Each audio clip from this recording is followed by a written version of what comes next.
ఎలా చేశాను ఈ సినిమా అంటే పొద్దున్న 2 గంటలు చేసామండి. బ్రేక్ఫాస్ట్ టైము, లేదంటే నా ఎక్సర్సైజ్ టైంని కొంచెం మిడ్నైట్కో లేదంటే ఎర్లీ మార్నింగ్ 4 గంటలు పెట్టుకొని ఆ 2 గంటలు ఏమి దొరుకుద్దో ఆ 2 గంటలు ఇస్తే జ్యోతి, మనోజ్ గారు, మన రత్నం గారు వీళ్ళు కూర్చొని ప్లాన్ చేసి, అది కూడా నా ఆఫీస్కి, నా పార్టీ ఆఫీస్కి కూతవేటు దూరంలో ఉన్న ఒక మా స్నేహితులు ఒక వాళ్ళ గోడౌన్ ఉంటే అక్కడ కూర్చొని షూట్ చేసాం. ఎంత మండుటెండంటే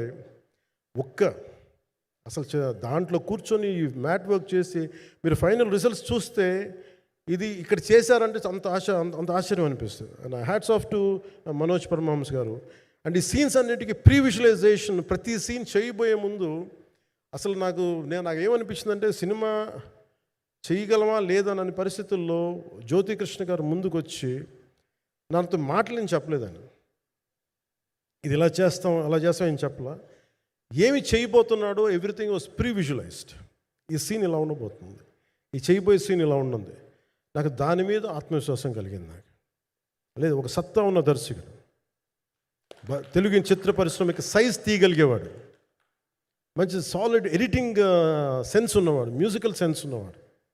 అలాంటి వ్యక్తికి మనోజ్ పరమహంస గారు తోడారు. వీళ్ళిద్దరు కాంబినేషన్లో రత్నం గారి అనుభవంతో ఈ రోజున ఒక మంచి ప్రోడక్ట్ అయితే తీసుకొచ్చాం. ఇది ఎలా ఉంటుంది, ఎలా ఉండబోతుంది, ఎంత హిట్ అవుతుంది అనేది ఇది సంపూర్ణంగా ప్రజల చేతిలోనే ఉంటుంది. అది ఏ స్థాయిలో ఇది ఉంటుంది అనేది అది ప్రజలు చెప్పాల్సింది తప్ప అది నేను చెప్పుకునేది కాదు. బట్ నా వరకు నేను ప్రత్యేకించి నేను వ్యక్తిగతంగా చేసింది ఈ సినిమాకి, అపార్ట్ ఫ్రమ్ యాక్టింగ్ కాంట్రిబ్యూషన్,